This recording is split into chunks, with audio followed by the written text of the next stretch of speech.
Hi hello ಎಲ್ಲರಿಗೂ ನಮಸ್ಕಾರ. ಇವತ್ತಿನ ವಿಡಿಯೋಗೆ ನಿಮಗೆಲ್ಲ ಸ್ವಾಗತ. ಇನ್ನೇನು ಮಾವಿನಕಾಯಿ ಸೀಸನ್ ಸಹ ಮುಗಿತಾ ಬಂತು. 2 ತಿಂಗಳಲ್ಲಿ ಮಳೆಗಾಲ ಸಹ ಸ್ಟಾರ್ಟ್ ಆಗ್ತಾ ಇದೆ. ಸೊ ಹಾಗಾಗಿ ಈ ಸಮಯದಲ್ಲಿ ಊಟದ ಜೊತೆಗೆ ಈ ರೀತಿ ಉಪ್ಪಿನಕಾಯಿ ಇದ್ರೆ ಅದರ ಮಜಾನೇ ಬೇರೆ ಇರುತ್ತೆ. ಸೊ ಹಾಗಾಗಿ ನಾನಿವತ್ತು ಹಳ್ಳಿ ಸೊಗಡಿನಲ್ಲಿ ಮಾಡುವ ರುಚಿಯಾದ ಉಪ್ಪಿನಕಾಯಿ ರೆಸಿಪಿನ ಈ ವಿಡಿಯೋದಲ್ಲಿ ತಿಳಿಸ್ಕೊಡ್ತಾ ಇದ್ದೀನಿ. ವಿಡಿಯೋ ಕೊನೆವರೆಗೂ ನೋಡಿ, ತುಂಬಾ ಚೆನ್ನಾಗಿರುತ್ತೆ. ಮೊದಲಿಗೆ ನಾನು ಉಪ್ಪಿನಕಾಯಿಗೆ ಬೇಕಾಗಿರುವ ಮಸಾಲೆಗಳನ್ನ ಬಿಸಿಲಲ್ಲಿ ಒಣಗಿಸಿಟ್ಕೊಳ್ತಾ ಇದ್ದೀನಿ. ಇದಕ್ಕೆ ನಾನು 4 ಹಿಡಿಯಾಗುವಷ್ಟು ಒಣಮೆಣಸು,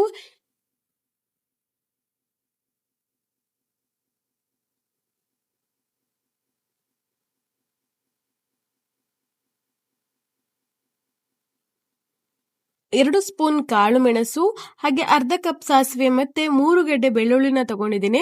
ಇದಿಷ್ಟನ್ನ ನಾವು ಬಿಸಿಲಲ್ಲಿ ಚೆನ್ನಾಗಿ ಒಣಗಿಸಿಡ್ಬೇಕು. ಬಿಸಿಲು ಜಾಸ್ತಿ ಇರೋದ್ರಿಂದ ನಾನು ಒಂದಿನ ಅಷ್ಟು ಒಣಗಿಸಿಡ್ತಾ ಇದ್ದೀನಿ.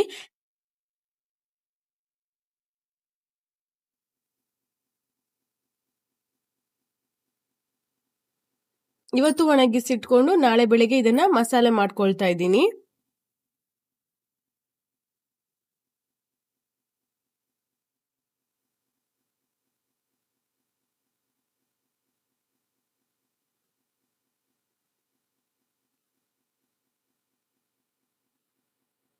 ಇವತ್ತು ನೋಡಿ ನಿನ್ನೆ ಒಣಗಿಸಿರುವಂತಹ ಮಸಾಲೆ ಫುಲ್ ಡ್ರೈ ಆಗಿದೆ. ಇದನ್ನ ಗ್ರೈಂಡರ್ಗೆ ಹಾಕಿ ನೈಸ್ ಆಗಿ ಪೇಸ್ಟ್ ಮಾಡ್ಕೊಳ್ಬೇಕು.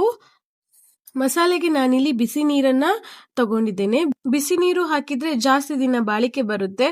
ಎಲ್ಲಾ ಮಸಾಲೆನ ಒಟ್ಟಿಗೆ ಗ್ರೈಂಡರ್ಗೆ ಹಾಕೊಳ್ಳೋಣ. ಸ್ವಲ್ಪ ಬಿಸಿ ನೀರು ಹಾಕೊಳ್ತಾ ರುಬ್ಕೊಳ್ಳೋಣ.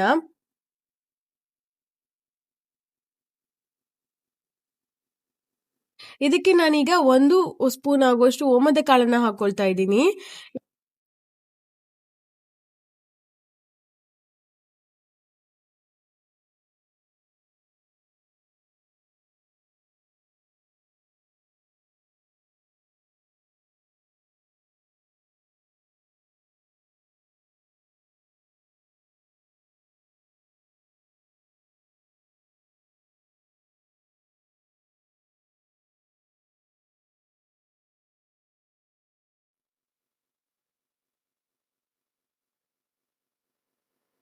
ಬನ್ನಿ, ನಾವು ಮಾವಿನಕಾಯಿ ಮಿಡಿನ ಶೇಖರಣೆ ಮಾಡಿದ್ದೇವೆ, ಅದನ್ನ ತೋರಿಸ್ತಾ ಇದ್ದೀನಿ.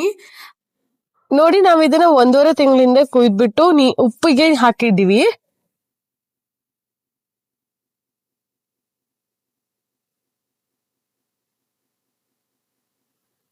ಮಾವಿನ ಮಿಡಿನ ಕುಯ್ದ್ಬಿಟ್ಟು ಈ ತರ ಬಾಕ್ಸಿಗೆ ಹಾಕಿ ಉಪ್ಪು ಹಾಕ್ಬಿಟ್ರೆ ಮುಗೀತು.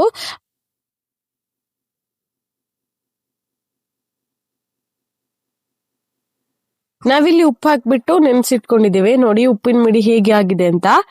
ಉಪ್ಪಿನಕಾಯಿ ಮಿಡಿ ಈ ತರ ಆದ್ರೆ ಚೆನ್ನಾಗಿರ್ತದೆ.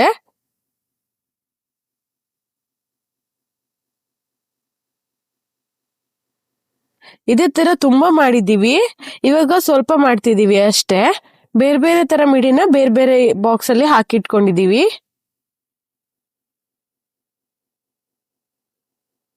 ಸೊ ಇದನ್ನು ನಾವೀಗ ಮಸಾಲೆ ಆಗಿದೆ ಸರ್. ಈಗ ಇದನ್ನು ನಾವು ಮಸಾಲೆಗೆ ಹಾಕೋಣ ಅಂತ. ಹಾಗಾದ್ರೆ ಬನ್ನಿ, ಇವಾಗ ಮಸಾಲೆ ಆಗಿರ್ತದೆ. ಇದನ್ನ ನಾವು ಈಗ ಮಸಾಲೆಗೆ ಆಡ್ ಮಾಡ್ಕೊಳ್ಳೋಣ. ಆಡ್ ಮಾಡ್ಕೊಳ್ಳೋ ಪ್ರೊಸೀಜರ್ ಇವಾಗ ನೋಡೋಣ. ಇವಾಗ ಮಸಾಲ ಆಗಿದೆ ನೋಡಿ, ಪೇಸ್ಟ್ ಆಗಿದೆ ಚೆನ್ನಾಗಿ. ಇದನ್ನ ಸ್ವಲ್ಪ ಬಿಸಿ ನೀರು ಹಾಕೊಂಡು ಮಸಾಲೆನ ಒಂದು ಪಾತ್ರೆಗೆ ಹಾಕೊಳ್ಳೋಣ. ಇದಕ್ಕೆ ನಾವು ತಣ್ಣೀರನ್ನು ಯೂಸ್ ಮಾಡ್ತಾ ಇಲ್ಲ, ಫುಲ್ ಆಗಿ ಬಿಸಿನೀರನ್ನು ಯೂಸ್ ಮಾಡ್ತಾ ಇದ್ದೀವಿ.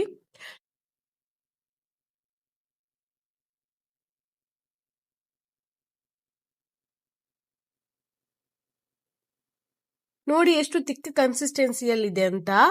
ಇದೇ ತರ ಬರ್ಬೇಕು.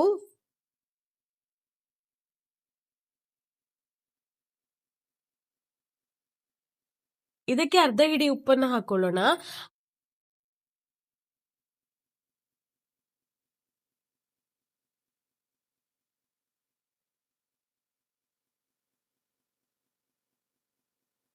ಆಮೇಲೆ ನಾನು ಸ್ವಲ್ಪ ಮಾವಿನ ಮಿಡಿ ಹಾಕೊಳ್ತಾ ಇದ್ದೀನಿ.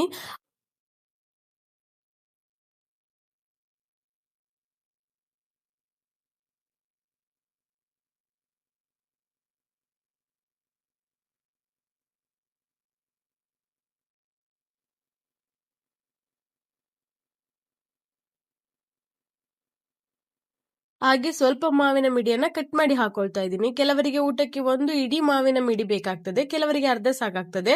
ಸೊ ನಾನು ಈ ತರ ಮಾಡ್ಕೊಳ್ತಾ ಇದ್ದೀನಿ. ನಾನಿಲ್ಲಿ ಸ್ವಲ್ಪನೇ ಸ್ವಲ್ಪ ಮಾಡ್ಕೊಳ್ತಾ ಇದ್ದೀನಿ.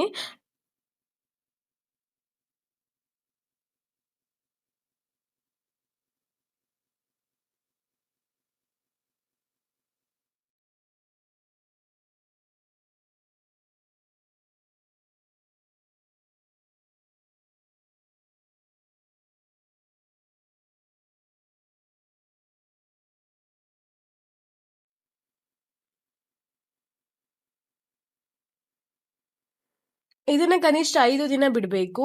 ಇದನ್ನ 5 ದಿನ ಬಿಟ್ಟು ಯೂಸ್ ಮಾಡಿದ್ರೆ ಅವಾಗ ಉಪ್ಪು ಖಾರ ಎಲ್ಲ ಚೆನ್ನಾಗಿ ಹಿಡಿತದೆ.